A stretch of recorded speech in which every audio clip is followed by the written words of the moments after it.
So I'm going to start this video with, unfortunately, my last video corrupted, and a lot of my footage was lost, unfortunately. I did get this thing recapped. All the capacitors have been replacing it. I do have a pile of these old wax monsters in here. This one's especially unique. It's actually got two capacitors in it.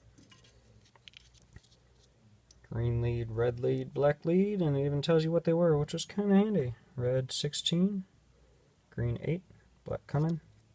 So I'm guessing it's got one cap here, or something like that, and that's the outputs. So, bunch of wax in the pouch over here. Get rid of that. On my little workbench, I blew up the schematic and parts diagram. So it made it a lot easier to find out what went where, and the nice thing about this is it actually has some of the updates on here. So it says one of the condensers, meaning capacitor, has been changed to a 0.01 microfarad. Gives you the part number, and this is the second chassis. And I went to go find out where that was, ended up being capacitor number 65 on the parts list. So 65, the original one. Now that 0.004 at 600 volts, part number of the original one. So mine actually had the update. It has this in here, so mine must be the second run. I replaced it according to that. I actually went through, this one confused me for a minute, because the one in the chassis when I was recapping it was the 0.01. However, the schematic kind of told me something different, so I was unsure what to do, and searched the code 122 for the 421,008, and they said that was changed, and lo and behold, right in front of my flippin' face, it tells me. So we've got that, blah blah blah, my parts list for everything I ordered from justradios.com, and I even went through and marked where they went, which is kind of handy for me because it's a quick reference. I can go from here to the parts list and then to the schematic and figure out where it went. Another thing I did, a lot of the wires, I still have a few more to do. They had rubber wires inside the chassis, and I was able to find, thankfully, everything's online of course, it's a cloth covered wire. Not like the original. This does handle 600 volts, but I found a guy who actually does. He'll give you about 5 feet or so of multiple colors, and I still have quite a bit more wire to replace in here, so this will come in handy. If you're trying to do it to be original, this is probably as close as you're going to get for something that's going to be safe, because it's actually modern wire, and then they just stuck the cotton or whatever that is around it. Looks pretty good to me. So I've got a big spool of that garbage that I've used a little bit of. Here we are. There's a couple things I did at least temporarily. A lot of these cables are so just trash. There's a couple splits all over the place. This bundle here, I still have to. I'm actually going to pull this out and replace it completely, probably with the wire I have, even though it's a larger gauge. This goes to the field coil and speaker. For the most part, it's okay. There's a couple bare spots that are questionable, but nothing is shorting, and this just plugs back into the speaker's field coil over there. But that should be good enough to at least do a test run. And like I was saying, just at least for now, I've just shrink tubed the entire flipping thing. There's some places where it's been patched together, so I ended up soldering the connections with tubing over that, and then I just tubed the entire length of it. Same thing with this guy. There's a connection. I forget where that was. I think it's somewhere. Nope, it's way up there at the top. The same thing. Just kind of taped together with old electrical tape. And tubed the whole thing just to keep it safe. And this was kind of, it's a momentary switch that came off the chassis.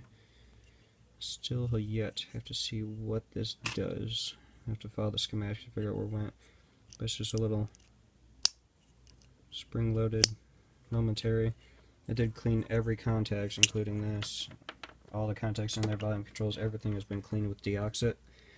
I've got this lamp socket, which used to light where the turntable pulls out of the actual cabinet. It's kind of like a, just so you can see what you're doing when you pull the drawer out.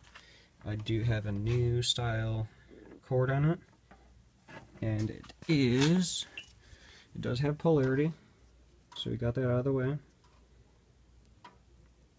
You do need to put polarity plugs on these, whether you keep it original and get some funky line or whatnot, but this is literally an extension cord that's, I want to say, $1.90 at the hardware store.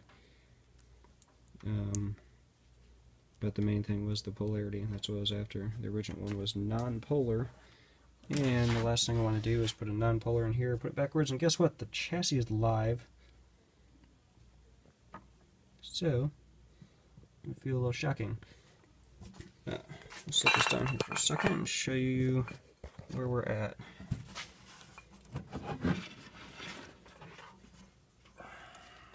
Just going over here. It's not 100% final,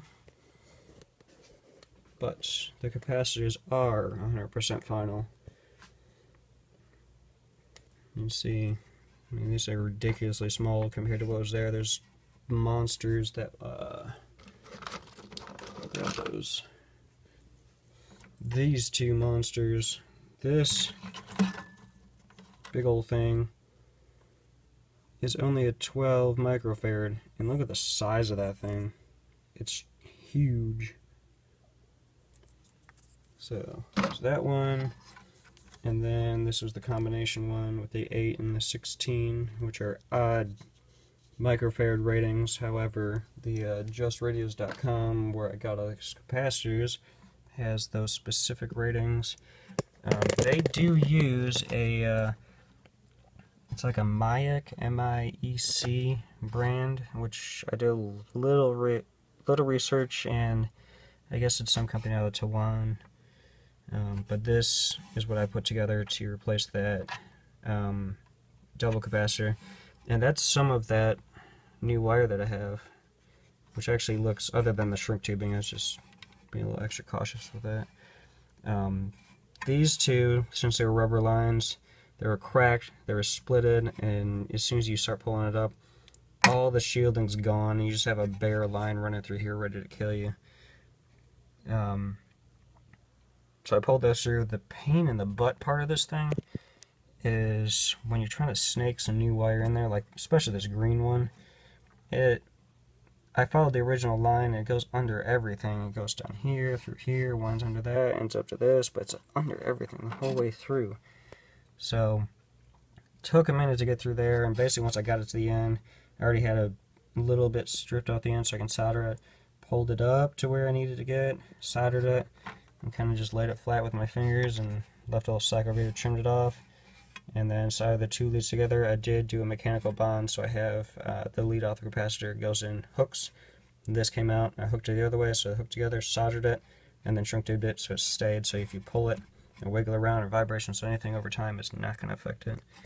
And the other side, to make the, as you recall, the black wire coming out was the common for everything. So I just have the two leads wrapped together with the shrink tube. And then the third wire that actually contacted with that was off the field coil. So that's all one big piece. Goes down to the ground bus down there. You can see there's some numbers on here. I actually went through and labeled a bunch of these corresponding to the parts list. So if I go 30A, I can come back up here, run down my list, and see, oh geez, where is it? 30 and 30A is the combination capacitor. So you can see 8, for some reason it says 8 through 16 and then a 16, even though it's 8 and 16. Because you can see over here it actually says one part number, not two. So 30 and 30A, and then I can go over here and oh look, there's 30 and 30A. So easy reference, and I did that to tons of these things. There's labels all over the place. Like there's a 61, there's a 51, 65, one buried down here, 72 in there. Just for my reference, but kind of good thing to do. You see a couple what they call orange drops, but there's a lot of different style capacitors. They're mostly all the same yellow guys except for the actual electrolytics. But it's all together, and part I was most disappointed in, at least as far as the video is concerned, is this guy here. I pulled this out with intentions to show you guys what I was going to do. It has two capacitors on it.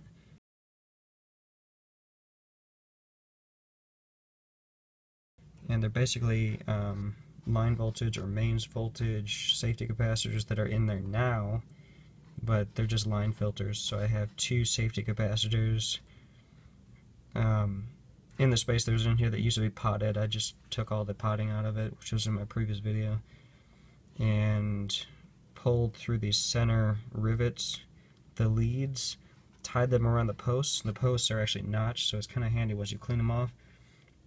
Just wrap the leads around, tap with a little bit of solder, and then I also dropped a little solder down there in the rivet holes just to hold them in place. So there's two safety capacitors on the mains filters, and then I actually have, you can kind of see the mains lines down in here. The actual, it's got a grommet down here, kind of a funky rubber. It's a little bit cracked, but it'll do at least for now, or maybe I'll just leave it. But just runs in there just like I did factory. I did the old school tie knot, so you can't yank it out of there, stress relief thing. And I've just got it going through. I did put in a fuse holder, smart thing to do. If you can get a hold of one of these, do it. Just a regular glass fuse screws in there. So I've got the hot lead running into it, and you see more of this. Ooh, I've got to do another line. More of that new line's coming out here. It just drops down in this sucker into the filter caps, and we've got all the other connections running out. I did even label, this is the power switch. So these two guys here, goes to this guy. There's a power, and it's actually a push button. There's that guy. Yep. That turns on and off. It basically takes the mains out of the filter capacitor. Here, switch on off, comes back, drops down to the bus bar, connects into who knows what, and then you're off and running, right? So the one that is disconnected here, which should not matter, it's running out. Very fine gauge one. Let's see here, a wiggle on that guy. This actually goes out to the compartment light. So this is that light socket I showed you that just, it's just a light bulb, so this should not concern the test power up at all, since we don't have light bulbs for it anyway. All the resistors are still original. The micas I have not replaced yet. I'm not sure I'm gonna have to. Usually, as far as I've seen, they last pretty long without having to mess with them. So, that's what it looks like now. No big deal, right?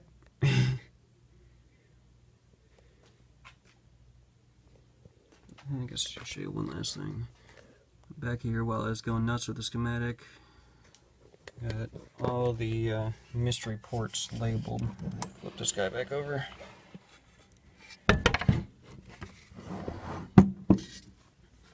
So what we have back here, there's a port for external antenna, the little 3-plug thing. This is if you don't want to use the one that came with it.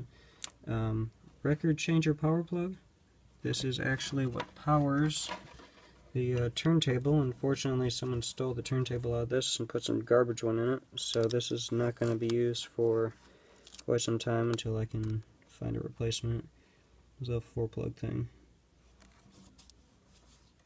So that's the power for that. And then this they called a home recording socket. This also goes back to the original turntable that was in here.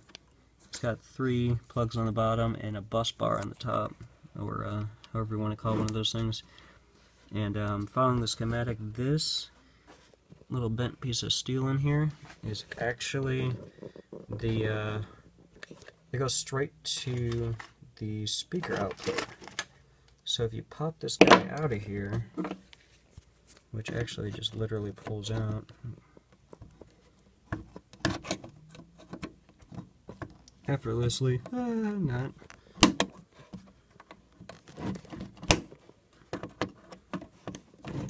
It's really good for using my tiny little needle nose.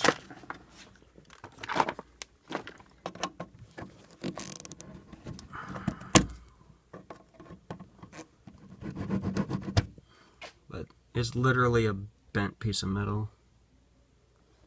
It just takes your speaker output, just breaks it basically open. And since it's home recording, the only thing I can assume, I think the original record changer came with a needle that would cut records for you, so if you want to record the radio, I'm assuming, you would pop this out, throw the plug in there, and you can cut a record with whatever's playing on the radio. And this would actually physically cut the record. So that is what's going on from the back side. As far as this plug goes, let's see if I can show you this. This had 1, 2, 3, 5. Okay, here we go.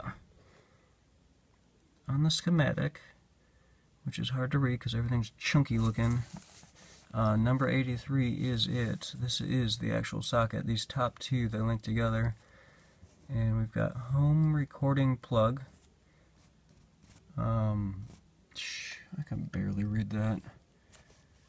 Phono on-off switch. Oh, that's referring to this guy over here, so that doesn't matter. But these two that are with the bar going through it, check this out. You've got these two are what are being connected together. Follow these up over one side of the field coil, or I guess that would be the voice coil, and the other side of it. So it literally, instead of the signal going, here's the ground of the speaker, your signal would be going through here, straight to the speaker. However, they took it and split it. So it goes down here, and then comes back up, and then goes to there. Kinda neat. A little crazy, but kinda neat. So this would be a, because if you disconnect it, there's nothing going to the speaker whatsoever. So let's put some tubes in this thing and put it on my dim bulb tester and see what the heck it does. Hopefully something.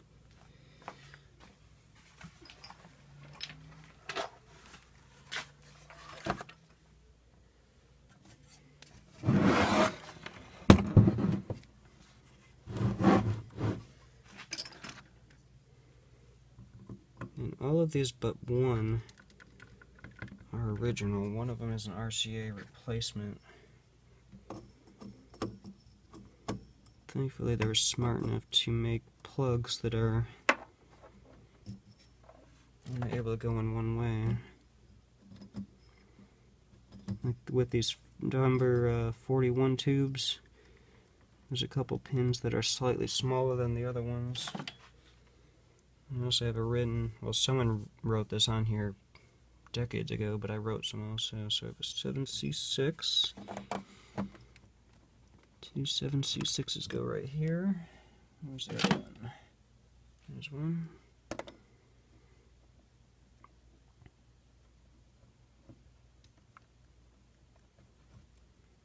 Down it is. We have a 7B7. This guy here.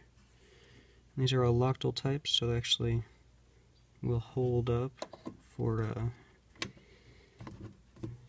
a while without coming loose. It's kind of an extra insurance.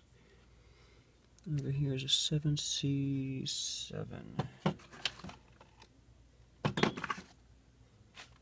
Those 7C7. Just being gentle, kind of wiggling them in with a little pressure. I don't want to break these things. I want to replace them. Last two, we have the XXL and a 7C5.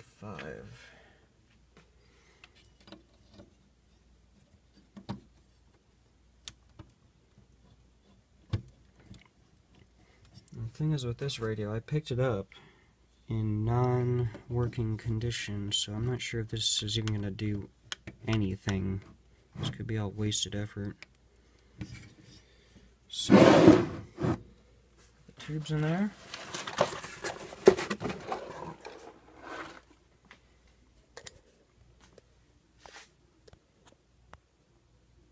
That's what it looks like all together. I did clean up the tubes a little bit so they aren't covered in so much crap. This whole chassis was just black when I got it. Nasty. Okay,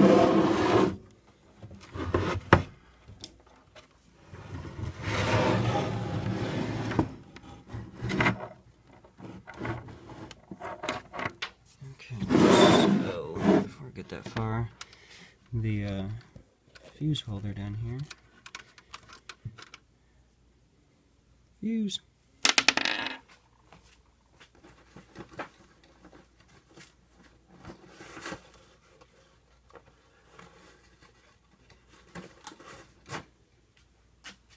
I've just got a regular bus fuse. It's only a 1 amp.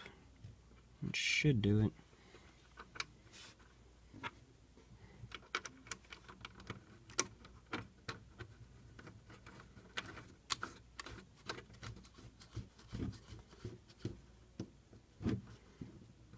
Okay. We don't need an antenna, I just want to make sound.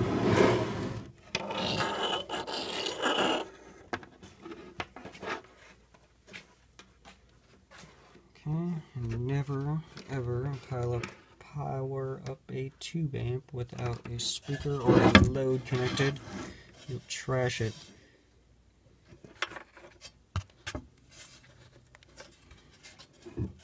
So there we are. Plugging into the speaker. That's it over there. That's one other thing I should probably mention. It had a giant hole in the speaker, but this is actually a coffee filter, and I diluted some Elmer's glue. I know a lot of people use the tacky glue or whatnot, but that's all I had in hand. I wasn't too concerned. This is pretty rigid as is. You see on the back side, you basically just kind of tear it to the general shape of the hole, and I just used a paintbrush and just put about 3 layers of the Elmer's glue diluted, and it soaked in completely. This whole thing was black. So now it's solid, very solid. Back over. So I guess now for the fun stuff.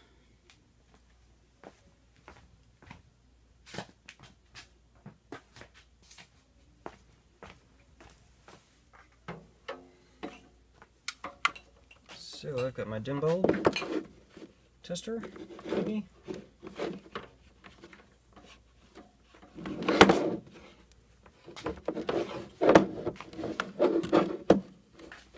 There's literally a like an old furnace switch. Just have the on-off, which I labeled, and then this little cap is where you would normally put the fuse, but in this case we're putting a light bulb. That way we can limit the amount of power going to this unit. So if it's dead shorted, we'll see that. So when we go there, I'm going to take the smallest bulb right now. Okay, this one is 25 watts. You should normally start it with about a 7 if you can. I'll turn this so you can see what's going on. So basically just have it in there. Make sure it's off. Power switch on this is actually the first push button on off. So it's basically taking the voltage through here, runs it through the light bulb, and then back out. So if this is shorted, dead shorted, we should have a very bright light.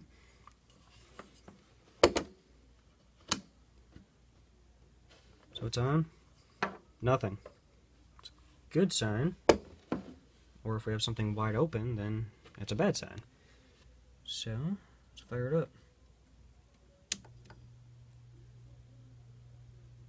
Speaker's humming.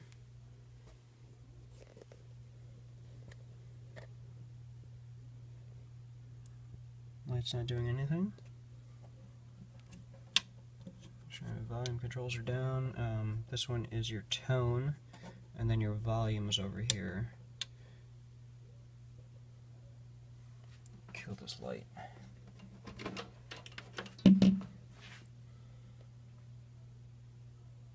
It's starting to light up. Let's see, as the tubes are warming up, it's drawing a little more power, so this will start to light up a little bit.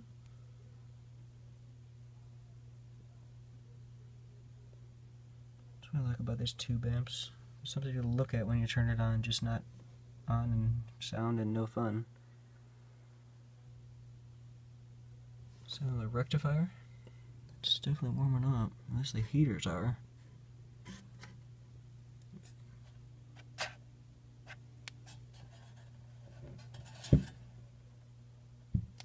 This is actually humming. You can hear that. I'll put this down here.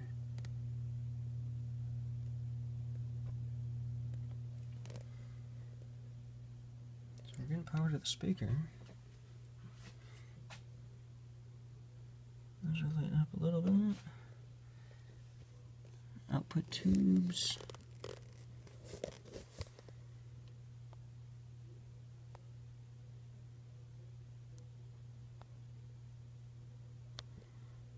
Camera's not really showing up. There we go. Let's see a little bit down there. These are lighting up. Well, we're not dead shorted, so I'm going to kick it off of there. Flip this back off. Let's step up to a larger bulb. It got warm.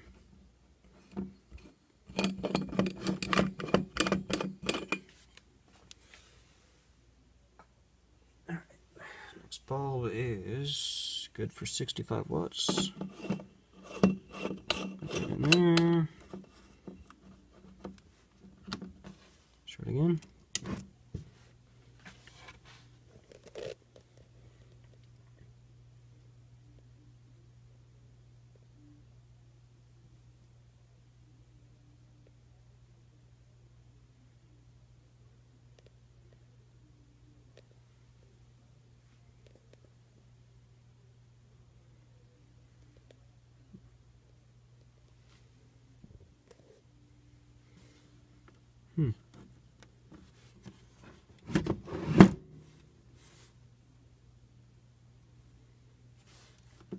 You know what? That first one wasn't low wattage.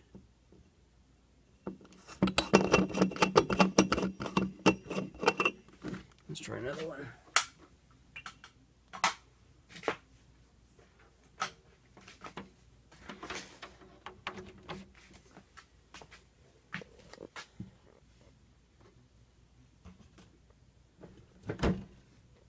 Okay, how about this one? Ooh, it's humming. Yeah, look at those things glow.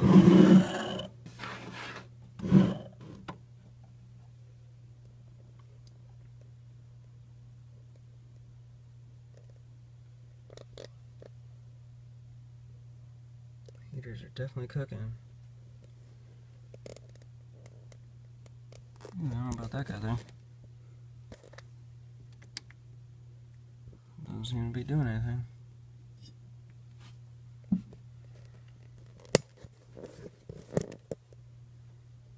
Let's try the volume. Ah, it's dead.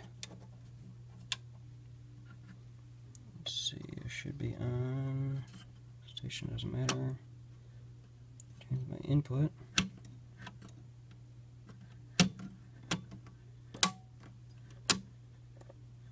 Ooh.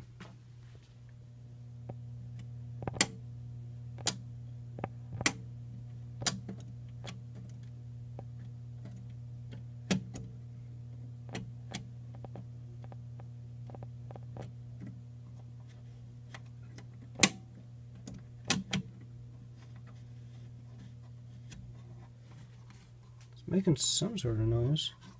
nothing usable. Well, I guess it's down to the troubleshooting. Let's unplug this guy. Did not blow the fuse. Most of the tubes lit up. The 7C5 did not light up. Well, I guess here comes the fun part. I get to figure out what the heck's actually wrong with this thing, since I did get it and it wasn't working in the first place. But I did not plug it in when I first got it, because why would you? This thing's 70-something years old with capacitors that are 70-something years old and made out of paper. So I guess that wraps up this video. I've got to do some diagnostics and see exactly what's going on, get a couple more cables in there, but I at least want to make it do something other than a hum. Well, I guess stay tuned and give you updates as it comes.